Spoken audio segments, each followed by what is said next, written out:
Meu nome é Fernando Matias, eu sou músico e professor de música. Já exerço essa profissão há 14 anos e sou aqui da cidade de Santo André, São Paulo.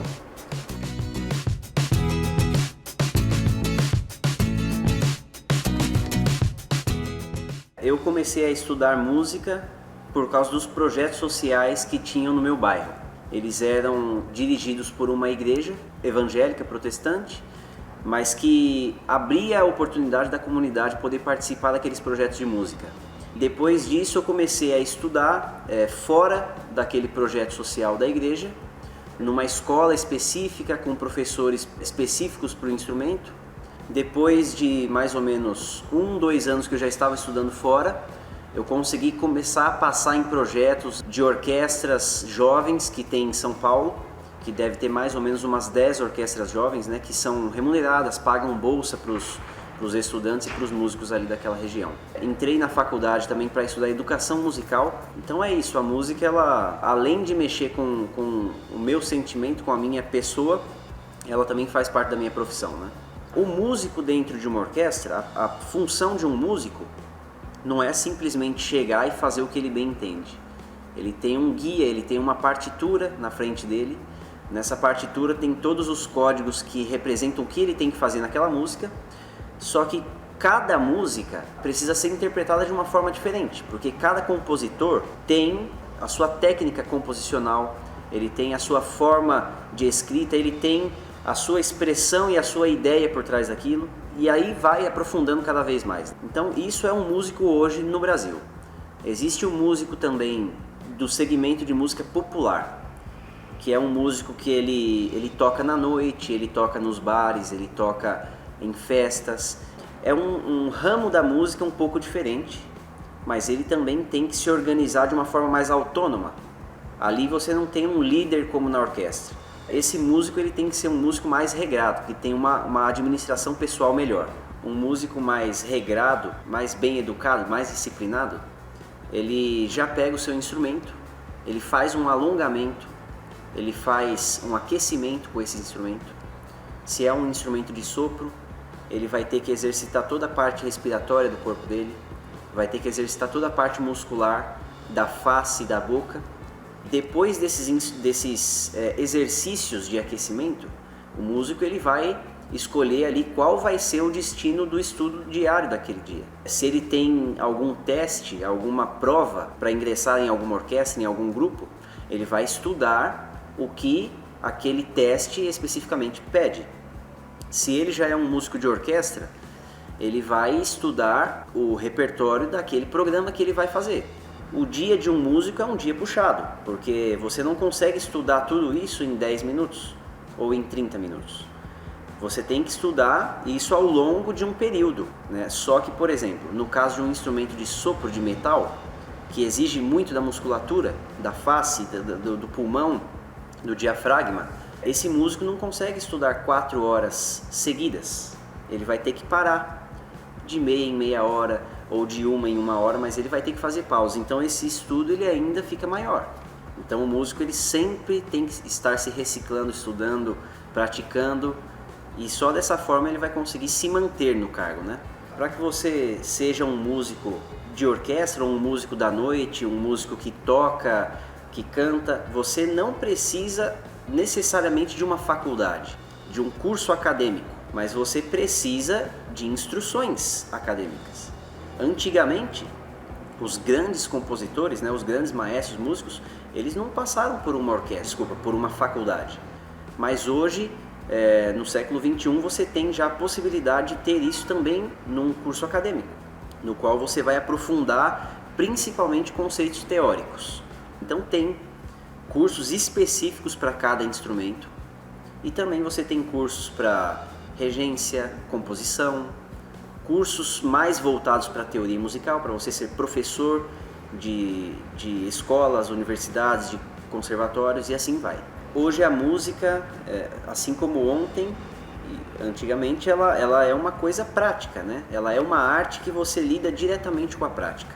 Você pode comparar uma pessoa que nunca tocou em uma orquestra, mas tem mestrado num instrumento. com uma pessoa que tocou a vida inteira numa orquestra e não tem mestrado no instrumento. Quem vai dominar mais esse instrumento é quem tocava na orquestra, é quem praticava aquilo. Ele está com a linguagem das peças, a linguagem dos compositores fresca na cabeça dele, na mente dele.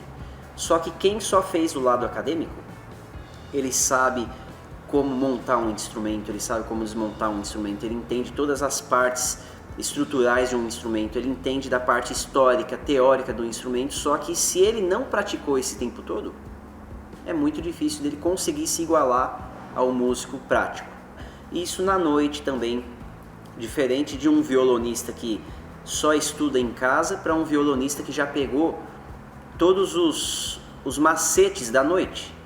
Porque o músico que estuda em casa, ele pega uma peça, ele estuda, ele erra, ele volta, mas na noite você não pode errar e voltar. Se você errar, você tem que ir para frente.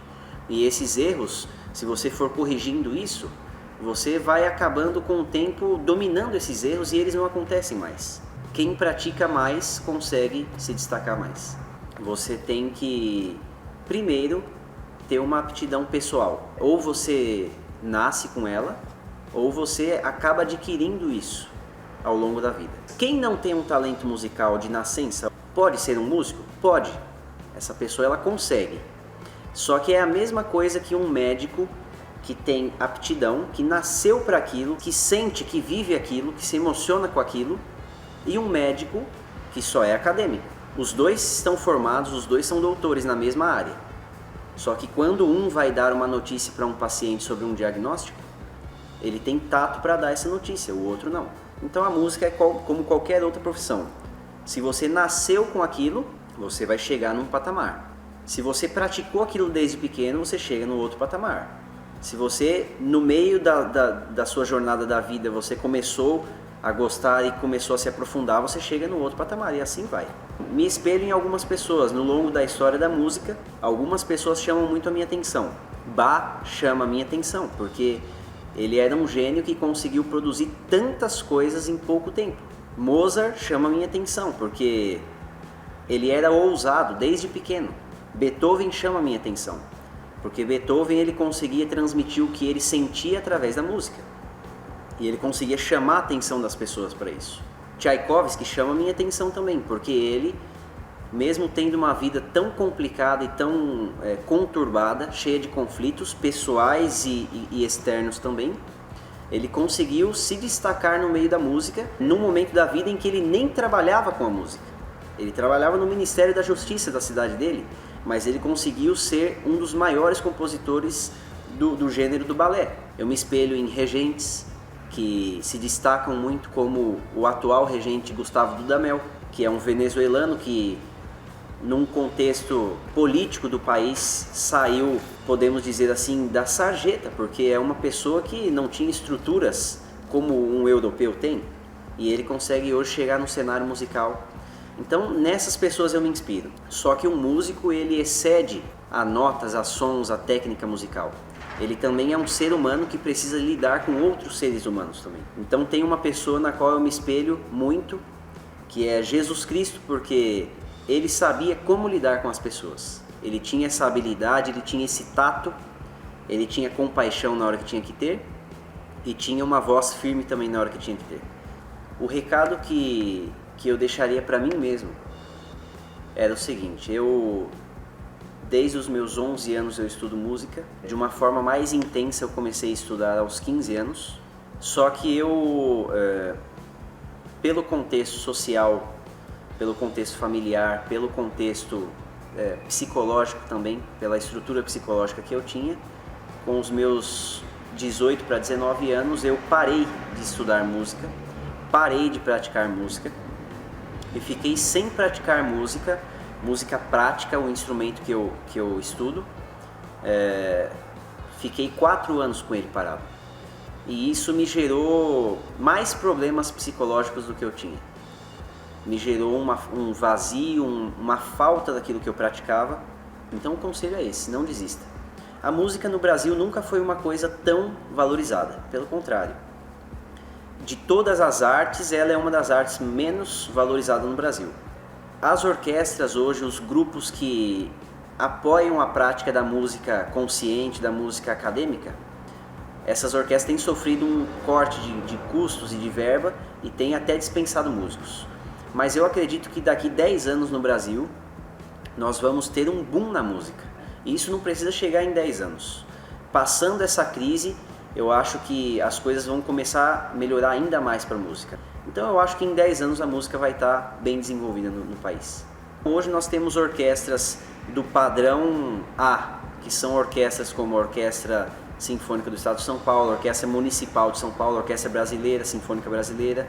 Essas orquestras hoje elas pagam um piso salarial, por exemplo, para um músico de categoria B, que é um músico que senta nas estantes de dentro da orquestra, que não é o líder do naipe. Esses músicos eles têm um piso hoje de mais ou menos 6 a 10 mil reais, né? Um piso. Já os músicos de categoria A, que são os líderes dos naipes, eles têm um piso salarial de 10 a 15 mil reais. E isso pode variar um pouco para baixo e um pouco para cima, tá certo? De orquestra para orquestra.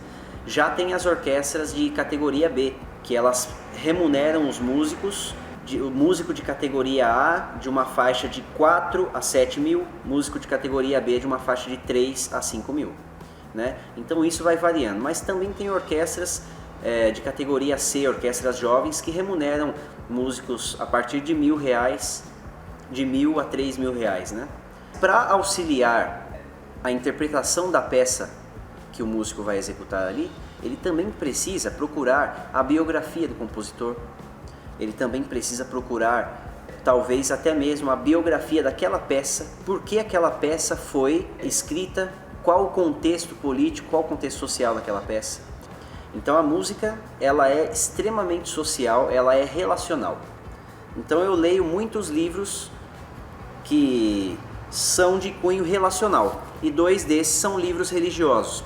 Um se chama O Maior Discurso de Cristo, que fala do maior sermão que Cristo pregou nas Escrituras, que foi o Sermão da Montanha. E o maior livro que, na minha opinião, é o que todo mundo deveria ler, é a Escritura Sagrada, a Bíblia. Não por uma forma religiosa, porque cada religião também tem o seu livro. O que eu recomendo é isso, que um músico ou qualquer profissional precisa se relacionar bem com as pessoas, né? E a base disso é o amor. Se um dia você almeja ser um músico, saiba que tem hoje inúmeras escolas que podem te ajudar, te indicar o caminho que você deve seguir. Escolas que são pagas e escolas gratuitas também, do governo. Escolas muito boas, inclusive. Se você já tem condições ou se você tem vontade, mas não tem estrutura psicológica, estrutura familiar, estrutura financeira, mas você quer ser, o meu recado é: não desista, porque você vai ser muito mais feliz com a música. Aqui na cidade de Santo André, nós temos alguns projetos musicais acontecendo. Esses projetos, eles não são projetos de cunho sinfônico, eles são projetos de cunho religioso. São projetos musicais que acontecem dentro da nossa comunidade religiosa aqui em Santo André e que é aberto para todo o público. Qualquer pessoa pode participar. O projeto se chama Inovare Orquestra e Coral. Ele hoje conta com um coral de 55 pessoas e uma orquestra de 50 pessoas. Então, se você tem desejo de cantar, Fernando, será que eu posso ser um músico? Será que eu consigo cantar? Venha descobrir se você consegue ou não. Te garanto que mesmo se você for a pessoa mais desafinada que possa estar nessa terra, nós vamos conseguir te indicar um caminho para você ser mais afinado, com certeza. Então, segue o meu contato. Meu e-mail é inovemusic, vou soletrar, INNOVMUSIC,